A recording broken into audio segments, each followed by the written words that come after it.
Okay, so sections 4.1 and 4.2, we're on problems 9 and 10 now. And we're going to go over the properties of logarithms. So let's do that. This is very important stuff. Yeah, very exciting also. All right, so the properties of logarithms, or the laws of logarithms, are as follows. The first one says log base a of a times b is equal to log base a of big A plus log base a of b. And so I realize just reading these for you guys is not going to be helpful. So I want to do examples of each of these. So an example of law 1. Okay, so why don't we do something like log base 3 of 3 times 3 squared. We know how to do this already because I can multiply 3 by 3 squared to get 3 cubed. So I get log base 3 of 3 cubed, which is 3. Notice that this is the same exact thing as log base 3 of 3 plus log base 3 of 3 squared. Because log base 3 of 3 is 1, and log base 3 of 3 squared is 2. 1 plus 2 is 3. So what's really going on here, this first law of logarithms, is literally just because we add exponents when we multiply things with the same base.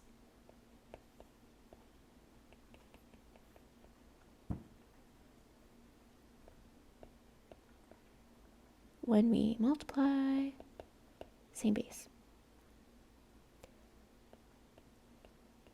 Like completely ignoring logarithms, we definitely know for sure that if I were to take 3 to the a times 3 to the b, the answer should be 3 to the a plus b. Okay, so hopefully that was somewhat enlightening for law 1. And let me just erase some of this so that we can do an example for law 2.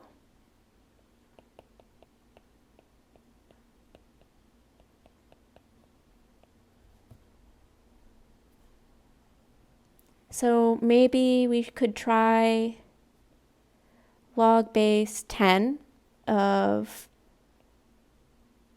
100 divided by 10. So I know that 100 divided by 10 is 10, so that this is log base 10 of 10, which is 1. But this is also the same thing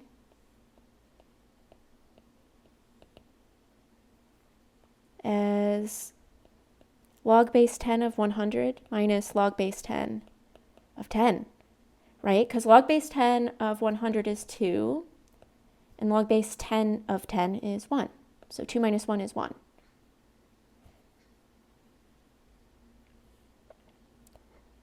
So law 2 is law 2 because when we divide exponentials with the same base,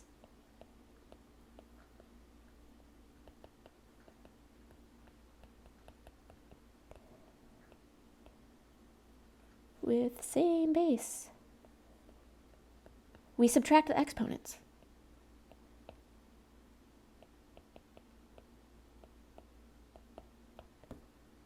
Right, so if I rewrite that, this is like x to the a divided by x to the b is equal to x to the a minus b. So that's all that's happening there. Okay, and I'm going to erase some of this now to make room for example of law 3.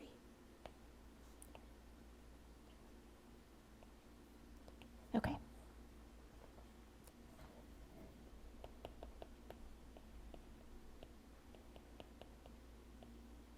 So law 3 says log base a of big A to the c is equal to c times log base a of a. So let's try this with something simple like log base, yeah, let's do like log base 3 maybe of 3 to the 50th. So something real big. So we know this is equal to 50 already. But let's try to follow this rule here. So we'll take the exponent out front. So I'm claiming that log base 3 of 3 to the 50 is equal to 50 times log base 3 of 3. But log base 3 of 3 is just 1. So this is actually what's happening when you can move this exponent out front.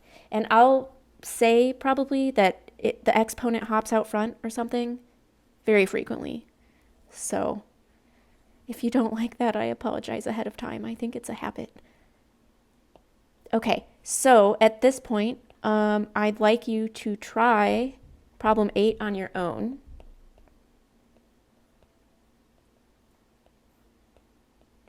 And again, as usual, the answers are on Blackboard because we're going to go on to problems 9 and 10. Okay, so the first part of problem 9 asks us to expand the given expressions. So maybe I did label them up top. So first of all, I can rewrite this. Using does not have an E in it. Using law 1.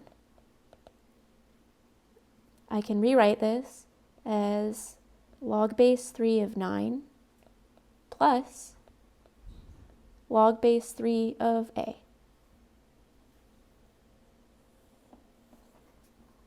And this is what I mean when I say expand.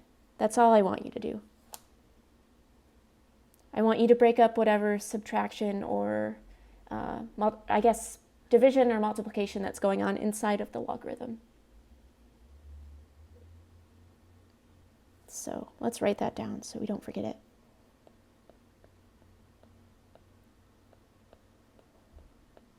So we'll break down or separate any multiplication or division inside the logarithm.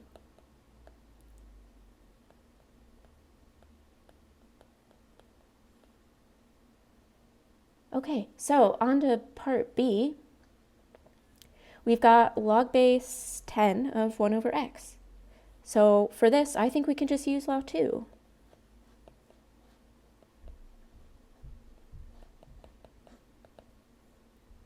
Law 2 says I can write this as log base 10 of 1 plus, minus, not plus, minus log base 10 of x. And that's it. So be careful though, because what's log base 10 of 1? It's just 0. So what we should actually have is negative log x. But the purpose of this problem is to give you practice using these laws. So you can write it like this, and that's fine. Okay, so part C has a few different things going on. That's very exciting. So, okay, the first thing I'm going to do is I think I want to apply law 2 first.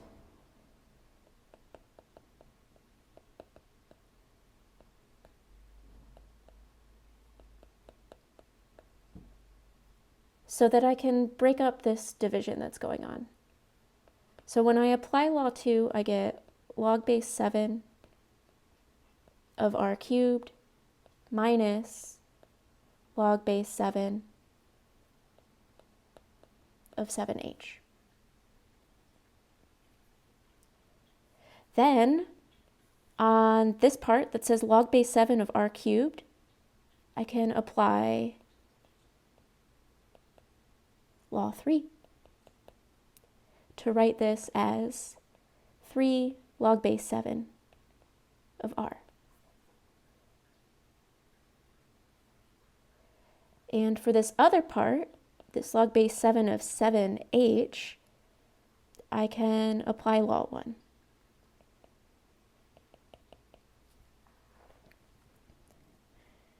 So that log base 7 of 7h is equal to log base 7 of 7 plus log base 7 of h. So my final answer for this one is going to be 3 log base 7 of r minus, this is where you need to be very careful, because we need to subtract log base 7 of 7 plus log base 7 of h, because this stuff was all in the denominator. And that's our final answer for that one.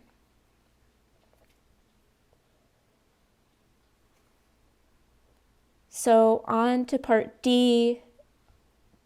I think these aren't easy, so I do want to go over them. I guess I'll just make this video into 2 parts. We've got a giant mess. The first thing I'm going to do is apply law number 3. Because I see like that cube root in there, and that scares me a little bit. So let's write this as log base 2 of 4r squared s to the 1/3, just so that I can see that the cube root is definitely an exponent. And then when I apply law 3, the 1/3 is just going to hop out front. So we have 1/3 times log base 2 of 4r squared s. And then I can repeatedly apply law 1 on the inside of here.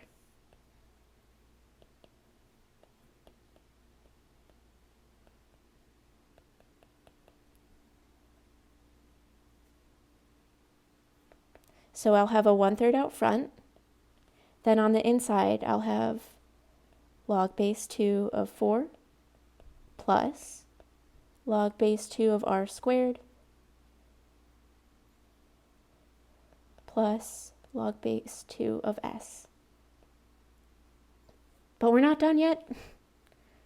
You could rewrite log base 2 of 4 if you want. We know that's 2. And we can also use law 3 on log base 2 of r squared.